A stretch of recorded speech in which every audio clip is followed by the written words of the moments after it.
बचपन से ही आध्यात्मिक था, बट अध्यात्म के भी कुछ रूल्स होते हैं। पीएसएसएम के 18 आदर्श सूत्र हैं, अगर वो आप कर लोगे तो जहाँ जाने के लिए आपको 24 घंटे लगते हैं वो आप शायद 24 सेकंड में भी वो दूरी कवर कर लेते हो। स्पिरिचुअलिटी में आप ढूंढने जाओगे ना गुरु, तो आपको करोड़ों अरबों मिल जाएंगे, बट ये एक ऐसे गुरु है जिन्होंने बोला कि मैं आपका गुरु नहीं हूँ, आपकी सांस आपकी गुरु है, आप खुद आपके गुरु हो। तो मुझे ऐसे लगा कि this person don't want me to be dependent on a terminology called गुरु।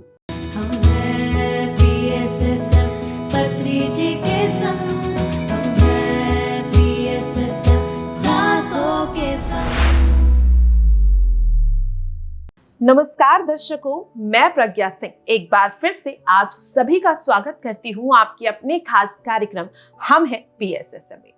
आज के इस कार्यक्रम में हमारे साथ जुड़े हुए हैं सूरज जी, कोल्हापुर महाराष्ट्र से। अब तक हमने उनसे उनकी आध्यात्मिक जर्नी के बारे में जाना, साथ ही उनसे जाना कि आखिरकार शाकाहार क्यों जरूरी है, ध्यान प्रचार क्यों जरूरी है। तो चलिए इसी बातचीत को बिना किसी देरी के आगे बढ़ाते हैं और एक बार फिर से स्वागत करते हैं सूरज सर का। सर, कार्यक्रम में एक बार फिर से आपका स्वागत है। थैंक यू वेरी मच फिर से। जी सर, तो जिस तरीके से मेरा प्रश्न था कि आपने कहा कि हमारे लिए पत्री जी कहते हैं और पीएसएसएम भी हमें यही समझाता है कि वैभव जरूरी है, वैराग्य नहीं। और जब सर बात अध्यात्म की आती है, ध्यान की आती है, तो एक आम मनुष्य के मन में ये एक तस्वीर बन जाती है कि ध्यान अध्यात्म मतलब वैराग्य। आप सन्यासी बन जाइए, सब कुछ छोड़ छाड़ करके आप पहाड़ों में चले जाइए। लेकिन सर पीएसएसएम आनापानसति जो ध्यान है वो हमें ये नहीं सिखाता। सर मैं यही जानना चाहूंगी कि आपने जिस तरीके से कहा कि वैभव जरूरी है, वैराग्य नहीं, तो मैं चाहती हूँ कि आप इसको थोड़ा डिटेल में सर समझाएं। मतलब हमारे सोसाइटी में कैसे काफ़ी सारी धारणाएं हैं जी। मैं उनको मिसकंसेप्शंस नहीं बोल सकता, क्योंकि उनको खुद को ही नहीं पता है कि जो उन्होंने पकड़ के रखा है वो सही है या उतना सही नहीं है। तो जब मैं पीएसएसएम के साथ जुड़ा, और जैसे मैंने पहले भी कहा कि 18 आदर्श सूत्र बहुत ही अच्छे पिलर्स हैं।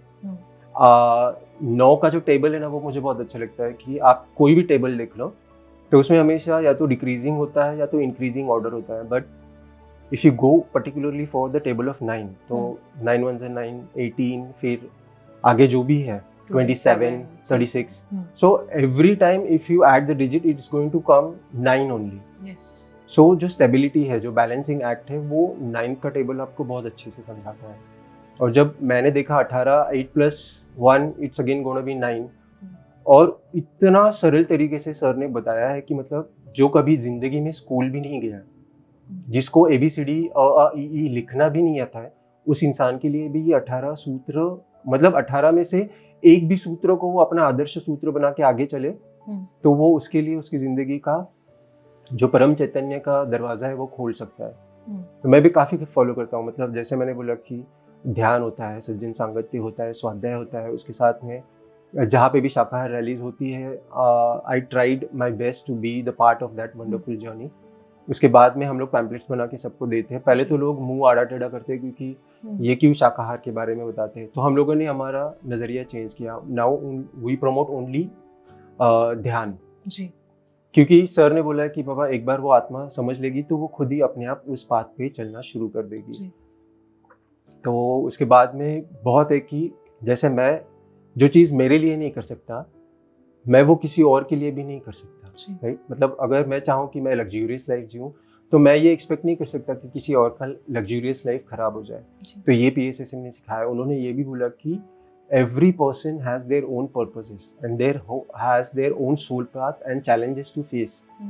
जैसे मैं अपने सोल चैलेंजेस फेस कर रहा हूँ वैसे वो भी कर रहे हैं। और एक चीज़ मैंने वंडरफुल ये सीखी कि ये फिजिकल वर्ल्ड में जो आपका सबसे बड़ा दुश्मन है वो स्पिरिचुअल वर्ल्ड में आपका सबसे बेहतरीन बेस्ट फ्रेंड होता है। तो जब ये कॉन्सेप्ट मुझे पता चला पत्री सर के थ्रू, तो मुझे ऐसे लगा कि अरे फिर हम लोगों को दोष किसको देना है। If we are here for experiencing and every identity, every incident आपको अगर एक्सपीरियंस देने में ही जो आप लिख के लेके आए हो सोल पर्पस में, सोल प्लानिंग में, तो फिर आपको क्रिटिसिज्म करने का कोई हक नहीं है। मतलब there should not be any complaints, there should not be any judgments and there should not be any interference. उसके बाद से मतलब मेरी पर्सनल लाइफ में मेरे घर से, मेरे पेरेंट्स से लेकर, मेरे सिबलिंग्स से लेकर, मेरे फ्रेंड्स का मेरी तरफ देखने का नज़रिया पूरा चेंज हो गया. It's only because of those 18 principles. पहले मैं रिएक्टिव था, फिर 18 principles taught me how to be responsive. You know, according to Newton, there is equal and opposite reaction. So when I was reactive, the things were going to be exactly opposite. But जब मैंने वो reaction से responsiveness तक का सफ़र तय किया, तब मुझे पता चला कि वो बोलना ज़रूरी ही नहीं था. उनकी भी एनर्जी वेस्ट हो रही है, मेरी भी हो रही है. तो ये सिर्फ वो 18 आदर्श सूत्र जो है उसके थ्रू, और बहुत सारी अच्छी चीज़ें उसके अलावा भी बहुत सारी चीज़ें सीखने को मिलती है. क्योंकि जब आप ऐसे हाथ करके देखते हो, राइट, तो आपको इसकी जो ऊपर वाली परत है वो दिखाई देती है, बट उसके नीचे भी कुछ है जी. और PSSM ध्यान आपको ये सिखाता है कि सिर्फ आपको ये नहीं देखना है, आपको ये भी देखना है, क्योंकि ये नहीं रहेगा तो इसका कोई वजूद है नहीं.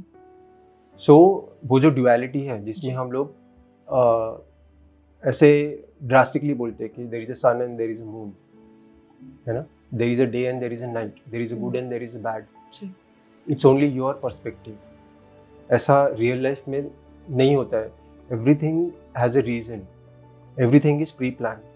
एंड मेरी मास्टर हमेशा बोलती है कि there is nothing which is coincident, everything is planned. तो उस हिसाब से अगर देखो तो हर अदर मतलब कभी कुछ क्वेश्चन आता है और मुझे कुछ पढ़ने को नहीं मिलता है, तो मेरे पास में मोबाइल पे स्टोर किया हुआ है. फिर मुझे पता चलता है कि हाँ, ये मेरा आदर्श सूत्र में सूत्र number 10 is the answer for me. कैसे होता है कि आपको सब पता होता है, बट आप उसको कितना आगे लेके जा रहे हो, ये वापस जब आप उसको रिकलेक्ट करते हो, रिविजुलाइज करते हो, तभी आपको पता चलता है. जी सर, एक प्रश्न है मन में कि हमें मांसाहार का सेवन इसलिए नहीं करना चाहिए क्योंकि हमें कोई हक नहीं है कि हम किसी के प्राण लें सिर्फ अपने इस जीवा के जो स्वाद को पाने के लिए. वो सर समझ में आता है, लेकिन आखिरकार क्यों लहसुन, प्याज और जो मशरूम है उसे सर क्यों वर्जित माना जाता है शाकाहार में? क्यों उनका सेवन हमें नहीं करना चाहिए? बहुत ही अच्छा सवाल है आपका. काफ़ी सारे लोगों का होता है कि फिर वेजिटेरियन भी बनना है और उसमें बाद में लहसुन भी छोड़ना है, प्याज भी छोड़ना है, ये भी छोड़ना है, वो भी छोड़ना है. जी सर. सो कैसे है कि मतलब स्पिरिचुअलिटी के हिसाब से जितना मुझे सिखाया गया है और जितना मैंने पढ़ा है, तो जो लहसुन होती है वो उसका क्रिएशन ही इसके लिए किया गया है ताकि आपका जो पीनियल ग्लैंड है वो श्रिंक हो जाए. और जब तक आपकी पीनियल ग्लैंड प्रॉपर्ली एक्टिवेट नहीं होती है, तब तक आपका स्पिरिचुअल जर्नी जो है वो एनलाइटनमेंट की तरफ नहीं बढ़ता है. तो अगर आपको स्पिरिचुअली एनलाइटन होना है तो आपको इन सारी चीज़ों से जो आपके रास्ते के बहुत बड़े पत्थर रुकावट बन सकते हैं, तो ऐसी चीज़ों को हमें छोड़ना है. और कैसे है कि ऐसी काफ़ी सारी डिशेस है जिसमें बिल्कुल भी लहसुन नहीं होता है, आपको पता भी नहीं चलता है. अगर मैं आपको खाने के टाइम पे बोलूँ नहीं कि इसमें लहसुन नहीं है, तो आपको शायद ये पता भी नहीं चले कि ये बिना लहसुन की सब्जी बनी है. और प्याज से रिलेटेड है तो काफ़ी सारे लोग ऐसे बोलते हैं नहीं खाना चाहिए, बहुत तामसिक होता है. बट मैंने PSSM में PMC थ्रू काफ़ी सारे लेक्चर्स थ्रू सुना है, मतलब सीखा भी है कि आप उसको धो मत. नॉर्मली जब हम लोग काटते हैं तो थोड़ा सा एक डार्किश ब्लैकिश कवर उसके ऊपर होता है, तो आप किसी टिश्यू पेपर से या अच्छे क्लॉथ से उसको क्लीन कर दें. और हाँ, मतलब जैसे अभी मुझे बनानी है सब्जी, तो अभी मुझे प्याज काटना है और अभी उसका सेवन करना है. अगर आप काफ़ी सारे शास्त्रों के थ्रू ये भी पता चलता है कि आप अगर उसे काट के काफ़ी टाइम रखते हो तो जो नेगेटिविटी होती है वो प्याज जो होता है वो अट्रैक्ट करता है. और फिर रहा सवाल मशरूम का, तो मशरूम भी ऐसे ही है कि इट्स अ फंगस. तो वो भी कैसे है कि अननेचुरल वेस्ट से वो उगती है. करेक्ट. मतलब आज आप देखो तो मशरूम की खेती ये एक बहुत बड़ा बिजनेस है. और एक मशरूम के बारे में मैंने पढ़ा था, उसका पर KG 4 lakh to 5 lakh rupees तक जाता है. बट जब मुझे पता चला कि ये भी नॉन वेजिटेरियन फूड में आता है, वैसे भी आई am not that fond of about mushroom. मैंने रेयरली मेरी 40 साल की ज़िंदगी में शायद कभी किसी मिक्स वेजिटेबल में होगा तभी अवेयरनेस नहीं था तभी खाया होगा, बट जब से अवेयरनेस है तब से। और मेरे लिए ऐसे है कि अगर पितामह ने बोला, मास्टर ने बोला, तो ये मेरे लिए ब्रह्म वाक्य है। फिर मुझे उसके बारे में काउंटर क्वेश्चन करना सही नहीं लगता है कि हाँ, मैं बाद में उनको पूछूंगा कि क्यों उसका रीज़न है, और जब वो रीज़न पता चलता है, अगर मुझे भागना है और ये मुझे चलने के लायक भी नहीं रखेगा, तो फिर मुझे तो उड़ना भी है कल। जी सर। तो फिर मुझे कहीं ना कहीं तो अपने आप को बैलेंस करने के लिए ये सारी चीज़ें अपनी ज़िंदगी से, क्योंकि जब तक वो नहीं जाएंगी अच्छी चीज़ें आएंगी नहीं। जी सर, बिल्कुल। जब तक कि आपका घड़ा खाली नहीं है, नया इन्फॉर्मेशन का जो स्रोत है वो उसमें आएगा नहीं।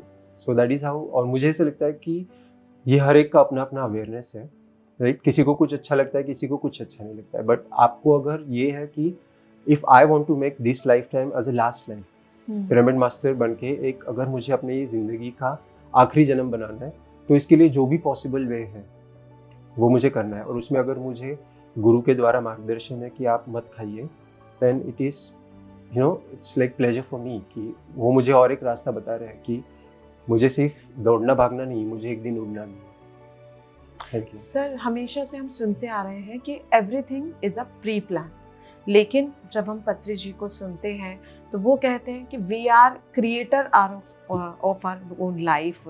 तो सर, किस पे विश्वास किया जाए? आपकी नज़रिए से क्या लगता है कि क्या हम स्वयं अपनी वास्तविकता के, अपने भाग्य के निर्माता हैं, या फिर जो कुछ भी अब हो रहा है या आगे जो होने वाला है वो सब कुछ पहले से प्लान है? दोनों ही स्टेटमेंट बहुत सही है। मतलब एक ही सिक्के के दो जो पहलू है वो, क्योंकि जब तक कि आपको पता नहीं है कि this is planned, okay, plan कभी आप एक्सेप्ट करोगे जब आपका अवेयरनेस बढ़ेगा and you are ready. If you are ready, if you show that readiness towards everything, तो वो चीज़ आपके लिए होती है। मतलब एवरीथिंग इज प्लान। जैसे मुझे घर के बाहर जाना है, राइट, अभी मुझे ऋषिकेश आना था, तो मेरी ट्रेन की टिकट पहले ही हो गई थी 4 महीने। So I planned it, so I know this is going to happen, so everything is plan, correct. उस वक्त पे वहां पे होके वो सिचुएशन एंजॉय करना या ना करना है, I am going to create that situation. अगर मैं सोचूं कि नहीं, मेरे घर पे तो काम है, मैं मेरी टिकट्स कैंसिल कर लेता हूँ, so though it was planned, but because of my decisions I was not able to fulfil what was planned. सबके लिए प्लान किया हुआ है, और हम लोग सोचते हैं कि भगवान ने मेरे लिए प्लान किया है, एंड पति से बोलते हैं कि यू आर द क्रिएटर। भगवान आप ही के अंदर है, आप ही ने उसे क्रिएट किया है। जब एक चीज आपकी, एक डिसीजन गलत होता है, तो उसके ऊपर रोते हुए बैठने से अच्छा है कि आप आगे चलो और आप जो सोचा है उसे करने की आप पूरी कोशिश करो। So that is what makes you creator. Unless and until you become a creator, you don't know how to plan, because there are plannings, but successful plannings and fruitful plannings have been done only by a creator. तो sir, जिस तरीके से आप इतने समय से ध्यान कर रहे हैं, तो सर जानना चाहूँगी कोई एक्सपीरियंस लाइक एस्ट्रल ट्रैवल या फिर पास्ट लाइफ एक्सपीरियंस और नियर डेथ, जो भी आप सर हमारे साथ शेयर करना चाहें। Well, मतलब काफ़ी सारे हैं, but I believe last month हम लोग लद्दाख गए थे। So I am not that keen about मुझे एस्ट्रल ट्रैवल हो या मुझे मेरी पास्ट लाइफ दिखे। ऐसे काफ़ी सारे मेरे दोस्त हैं, मतलब जैसे मैंने शायद बोला कि नहीं पता नहीं, I am a reiki grand master, tarot card reader, sound therapist, neurolinguistic programmer, और बहुत सारी दुनिया भर की जितनी भी अल्टरनेटिव मेडिसिन्स है वो, उनमें से काफ़ी सारी न्यूमरोलॉजी वगैरह सब कुछ करा हुआ है। But the moment I learn from Pitamah कि you can only heal yourself. आप सिर्फ अपने हीलिंग का जरिया बन सकते हो, दूसरे के हीलिंग का जरिया आप नहीं बन सकते। आप उसके कर्मा में इंटरफेयर कर रहे हो। तो इतने सारे एनर्जी एक्सचेंज इन्वेस्ट करके मैंने वो इतनी अच्छी विद्याएं सीखी, due respect to all those विद्यास। बट जब मुझे पता चला कि I have no authority to interfere into someone else's life, I have stopped everything. और फिर वहाँ पे हम लोग जब लद्दाख गए तो मैंने मेरा एस्ट्रल ट्रैवल देखा, फिर मैंने मेरी एस्ट्रल सर्जरी देखी, फिर मैंने नियर डेथ एक्सपीरियंस देखा अपना, फिर मैंने मेरी 15 पास्ट लाइफ्स देखी जी। फिर ऐसे बोलते हैं कि there is a wonderful place called Shambhala, which is also known as a Shangrila. और पत्री सर ने ही लद्दाख में एक पिरामिड इनॉग्रेट करा हुआ है जिसका नाम है Shangrila, and I suggested by my beloved masters. वहाँ पे बैठ के जब मैं ध्यान कर रहा था तभी ये सारे एक्सपीरियंसेस मुझे हुए। And being, I don't know whether I should say, but वो जो शंभाला होता है रियल, उसका कुछ ग्लिम्स मुझे वहाँ पे दिखाई दिया। So it's a wonderful experience. लोग बोलते हैं कि वो नाम भी कितने सारे मास्टर्स को पता नहीं है कि what is Shambhala, what is spirituality. उसमें कोई ऐसी जगह भी है हिमालयाज में, काफ़ी सारे लोगों ने डिस्कवर की है, बट उनके लिए ऐसा है कि it just a myth, it just an imaginary place. But वो ऐसे होते हैं ना कि जब तक आप एक्सपीरियंस नहीं करोगे कि गुलाब जामुन मीठा है, तीखा है, कड़वा है, तब तक मैं बोल नहीं सकता, मैं किसी को सजेस्ट नहीं कर सकता। तो जब तक कि आप उस जर्नी का पार्ट नहीं बनोगे तब तक आप बोल नहीं सकते कि ये सही है या गलत। सो काफ़ी सारे लोगों को लगता है कि ऐसा नहीं होता है, आपकी क्यों कैसे एस्ट्रल ट्रैवल हो गई। बट जैसे आप ध्यान करते हो और आपको रियलाइजेशन होता है, वहाँ पे मुझे एक ही लगा, मतलब बताया कि बाहर देखने के लिए बहुत कुछ है, but spirituality is not the journey towards outside, it is journey towards inside. And the moment I closed my eyes and when I tried to discover myself, I discovered so many aspects of my life. और फिर पहले ऐसे होता था कि कुछ देखने के लिए आपको संकल्प करके आंख बंद करके बैठना पड़ता था, बट अभी उनसे कम्युनिकेशन इतना अच्छा हो गया है कि मेरी आंख खुली रहती है और वो सारे नज़ारे आंखों के सामने घटित होते हैं। और फिर क्वेश्चंस मैं पहले संकल्प में पूछता था या ड्रीम्स में पूछता था, मेडिटेशन में पूछता था, अब मैं उसी वक्त पूछता हूँ टेलीपैथी के लिए, और उनके सारे जवाब भी उसी वक्त उन्हीं मास्टर्स के थ्रू आते हैं। मैं ये नहीं बोलता कि हाँ सिर्फ मुझे लॉर्ड बुद्धा पसंद है तो वही मेरे जवाब दें, because everything is energy. The moment you start vibrating at that level, you start getting connected. Sir एक प्रश्न है मन में कि जब कोई भी नया व्यक्ति ध्यान से जुड़ना चाहता है तो कोई इच्छा होती है कि या कोई लाइफ में चैलेंजेस फेस कर रहे हैं कि उसका समाधान मिल जाए, या कोई भी विचार होता है जिसके चलते वो ध्यान से जुड़ना चाहते हैं, लेकिन सर ध्यान का तो अर्थ ही मन को पूरी तरह से खाली कर देना, निर्विचार अवस्था है। तो सर ऐसे लोग जो किसी इच्छा के साथ, किसी विचार के साथ ध्यान से जुड़ रहे हैं, तो एक पिरामिड मास्टर होने के तौर पर सर आप उनके लिए क्या कहना चाहते हैं जो नए लोग ध्यान से जुड़ते हैं? मतलब फॉर एग्जाम्पल आपने जैसे बोला कि वो वाला इंसान जो किसी चाहत से जुड़ा हुआ है, even I was in the same category, everybody is in the same category, right. फिर यहाँ पे आके जैसे आप अपने बारे में जानना शुरू करते हो, पितामह की वाणी के थ्रू, उनके वो आदर्श सूत्रों के थ्रू आपको पता चलता है कि क्या पर्पस है आपकी लाइफ का। करेक्ट। सिर्फ मैं इंसान करके पैदा हुआ तो मुझे बड़ा बंगला चाहिए, बड़ी गाड़ी चाहिए, राइट, ये तो मुझे सब कुछ मिल जाएगा, पर जो सोल प्लान में लिख के मैं लेके आया हूँ, अगर मैं वो फुलफिल नहीं कर सकूँ तो फिर मुझे और एक जन्म लेना पड़ेगा।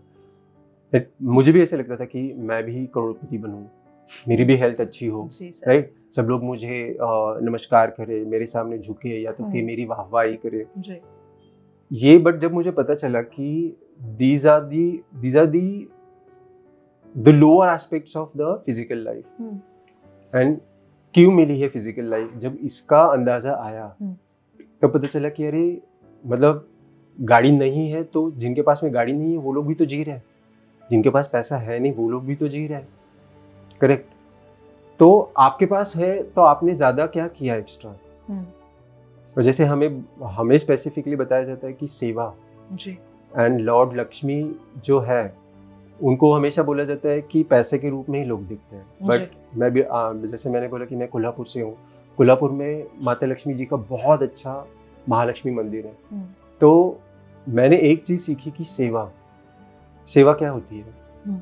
अगर आपके पास धन है तो आप धन की सेवा दीजिए, अगर आपके पास मन है तो मन के थ्रू जैसे आप मेडिटेशन सिखाते हो वो सेवा दीजिए, करेक्ट। इच्छा होना गलत बात नहीं है, बट सही इच्छा होना और सही इच्छा के लिए आपको वो प्रयास करना। इच्छा है तो स्पिरिचुअलिटी में आने के बाद भी होती है। जैसे मुझे ऐसे लगता है कि ये जन्म मेरा आखिरी जन्म होना चाहिए, तो ये भी तो मेरी इच्छा है, तो आई कैन नॉट डिनाई। तो मतलब जैसे मनुष्य करके पैदा हुआ है तो मनुष्य का वो थोड़ा सा कैरेक्टरिस्टिक्स हम में हमेशा ही रहेगा। Unless we become a Buddha ये सारी चीजें जाएंगी नहीं। उसके लिए बहुत जैसे उन्होंने तप करा ना, वैसे हमको भी करना पड़ेगा। और फिर इच्छा आती कहाँ से? जब आप उसी को त्याग रहे हो जो आपके मन से निकल रही है। जब आप अपने मन को ही त्याग रहे हो तो फिर वो मोमेंट आने के बाद आपको कोई है नहीं कि मैंने कपड़े पहने हैं या कोई मुझे अच्छा देख रहा है, मैंने सुबह ब्रश किया या नहीं किया, मैंने खाने में क्या खाया, जो भी कर रहे हो आप, जब पूरा अवेयरनेस में होता है तो फिर आपकी इच्छा कोई मायने नहीं रखती, क्योंकि आपको पता है कि देने वाला भी वही है और लेने वाला भी वही है। और आपको ये भी पता चलता है कि initially you think you are the doer, सबको ऐसे लगता है। आप जैसे प्रज्ञा हो, you are an anchor, you said कि मैं नहीं करूंगी तो कौन करेगा जी। So you think that I am the doer, I am an anchor. मुझे ऐसा लगता है कि मेरा इंटरव्यू हो रहा है, I am the guest, right. उसके बाद में एक चीज आती है कि you are not the doer. और फिर जब आप स्पिरिचुअलिटी में आते हो तब आपको पता चलता है यू आर नॉट देयर, आप हो ही नहीं वहां पे। तो जब वो साक्षी भाव आता है तो फिर इच्छा है नहीं है, यू ऑलवेज बिकम, मतलब वो हरपन मौला टाइप होता है ना कि always being into that bliss, happy. Sir ने हमेशा बोला है ना, that one statement I always cherish into my heart every time when I don't feel comfortable regarding anything, life is a celebration. And you are expecting someone else will come, someone else will, light a candle for you. No ways. You be a candle to yourself, you light your own candle and be the light for someone else. और एक भी बंदा अगर मेरी तरफ से उसकी candle को पहचान के अपना कैंडल खुद लाइट करने के लिए सक्षम हो जाए, so my entire life will be, just like जो उन्होंने बोला वो हो गया. So I am happy. Sir, अभी आपने कहा कि आप एक टैरो कार्ड रीडर भी हैं, रेकी भी करते हैं, इसके साथ भी और चीज़ें। तो सर, जब हम ध्यान से जुड़ते हैं तो हमारे लाइफ में क्लैरिटी आती है, हमें अपने लाइफ का पर्पस समझ में आता है। तो ये जो आपने इतनी सारी चीज़ें की, अभी भी आप कर रहे हैं, तो ध्यान से तो आप लंबे काफ़ी समय से जुड़े हुए हैं, तो क्या अभी आपको अपनी लाइफ का पर्पस नहीं मिला है? समझ नहीं पा रही हूँ ये थोड़ा सा। नहीं, लाइफ का पर्पस तो मुझे मिल गया है, बट ऐसे है कि जैसे होता है ना कि मैंने पहले भी बोला कि आप एक रेस्टोरेंट में जाते हो तो आप अपनी पसंदीदा चीज़ मंगाते हो, करेक्ट। तो उसमें जो मेन कोर्स है वो आपको हमेशा ही अच्छा लगता है, बट उसके साथ में अगर आपको कोई पापड़ दे रहा है, अचार दे रहा है, स्वीट डिश दे रहा है ना, थोड़ा सा नमकीन दे रहा है या तो कचुम्बर दे रहा है, तो ये सारी चीज़ें क्या होती है, जो आपका मेन कोर्स होता है उसको और एनहांस करती है, राइट। एंड उसको सिर्फ खाने के जगह पे आप क्या करते हो, उसको आप दिल से एंजॉय करते हो, है ना। भले ही वो पापड़ दांत में जाके कहीं अटक जाए, बट आपको पता है कि when I brush it will go away. So you are not worried कि मेरा अंदर का दांतों का डेंचर स्ट्रक्चर खराब हो जाएगा, कुछ हो जाएगा। बट प्रॉब्लम, आप ध्यान में आते हो तो आप प्रॉब्लम्स पे फोकस नहीं करते, आप सिर्फ सॉल्यूशन के लिए बहुत खुश होते हो। और सॉल्यूशन सिर्फ आपके लिए नहीं होते, सॉल्यूशंस दुनिया भर के लिए होते हैं। सर, एक आखिरी प्रश्न रहेगा। पत्री जी कहते हैं कि ध्यान जितना जरूरी है उतना ही ध्यान का प्रचार भी जरूरी है, सज्जन सांगत्य भी जरूरी है। तो सर, मैं यही जानना चाहूंगी कि ध्यान का प्रचार जो है वो आप कर ही रहे हैं, आपने बताया भी, तो क्या सर पिरामिड का निर्माण या आपके घर में पिरामिड है कुछ? मेरे घर में अभी 2x2 के पिरामिड्स हैं, बट बहुत जल्दी साल भर के अंदर में मेरे खुद के खेत में भी पिरामिड होगा।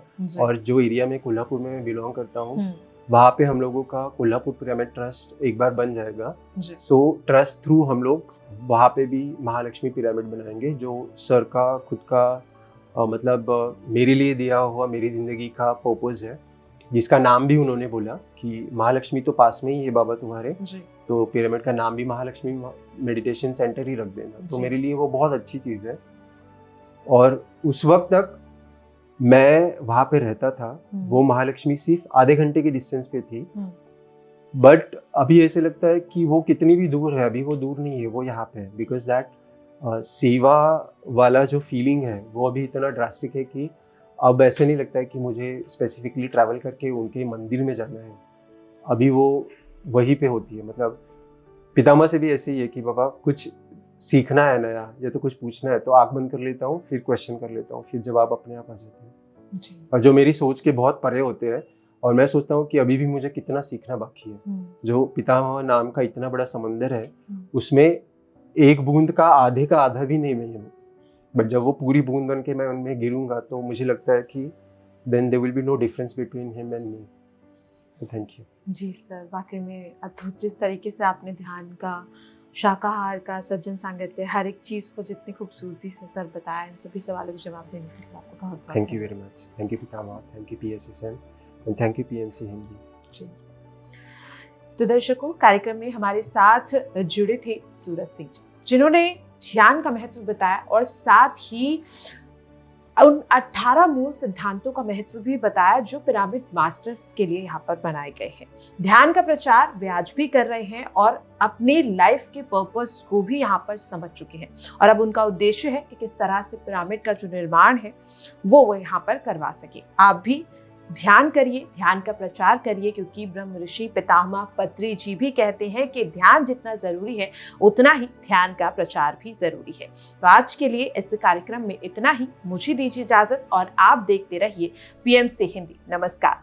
PMC हिंदी, बदले जी